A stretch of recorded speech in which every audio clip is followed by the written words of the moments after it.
এবারকে হাসপাতালে চিকিৎসা চলছে বিএনপি চেয়ারপারসন বেগম খালেদা জিয়ার।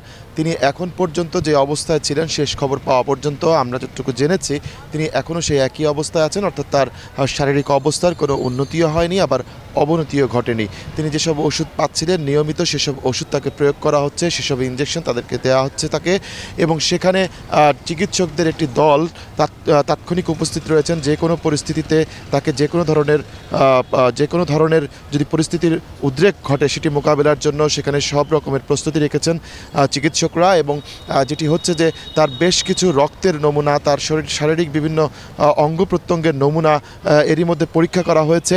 বিশেষ করে যে পরীক্ষাগুলো করা হয়েছে তার মধ্যে রয়েছে কিডনির যে সেরাম ক্রিটিনিন রয়েছে সেটি পরীক্ষা করা হয়েছে, কারণ তার ডায়ালাইসিস চলছে। এই মুহূর্তে তার কিডনির কী অবস্থা আছে সেটি জানার চেষ্টা করেছেন চিকিৎসকরা। একই সাথে তার ডায়াবেটিস এখন কী পর্যায়ে আছে, কত মাত্রায় আছে সেটিও পরীক্ষা করেছেন চিকিৎসকরা।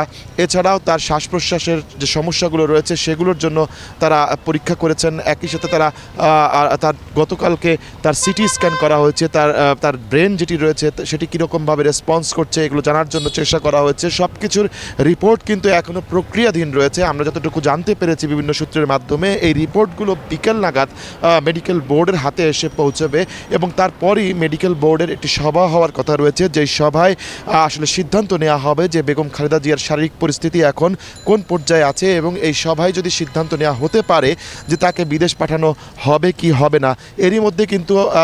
এরই মধ্যে আমরা যতটুকু জানতে পেরেছি যে দুপুরের কিছু পরে তার পুত্রবধূ ডাক্তার জোবায়দা রহমানের হাসপাতালে আসার কথা রয়েছে, এবং তিনি হাসপাতালে আসার পর সেই মেডিকেল টিমের যে রিপোর্টগুলো আছে সেগুলো তিনিও পর্যবেক্ষণ করবেন। একই সাথে লন্ডন ক্লিনিকের যে ডাক্তাররা রয়েছেন তারাও অনলাইনে জুম প্ল্যাটফর্মে যুক্ত হবেন, এবং যুক্ত হয়ে সেখানে খালেদা জিয়ার যে শারীরিক অবস্থা তার যে রিপোর্টগুলো আছে সেগুলো নিয়ে পর্যালোচনা করবেন, এবং সেখানে তারা সিদ্ধান্ত নেবেন আসলে মঙ্গলবার কাতারের আমিরের ব্যবস্থাপনা জার্মানি থেকে যেই এয়ার অ্যাম্বুলেন্সটি ঢাকায় আসছে সেই এয়ার অ্যাম্বুলেন্সে করে তিনি বিদেশ তথা লন্ডন ক্লিনিকে যেতে পারবেন কি পারবেন না। কারণ চিকিৎসকরা কিন্তু এর আগে জানিয়েছিলেন যে তাকে একটি উচ্চতায় নেওয়া হলে সেখানে মধ্যাকর্ষণ শক্তির যে একটি প্রভাব রয়েছে, এবং সেখানে বায়ুর যে চাপ রয়েছে সব কিছু মিলিয়ে তার যে শারীরিক অবস্থা সেই শারীরিক অবস্থায় তার সমস্যা হতেও পারে, তার শ্বাস প্রশ্বাসের সমস্যা হতেও পারে। সে কারণে এখন পর্যন্ত তারা সেই যে রিস্কটি রয়েছে সেই রিস্কটি কিন্তু নিতে চাইছেন না।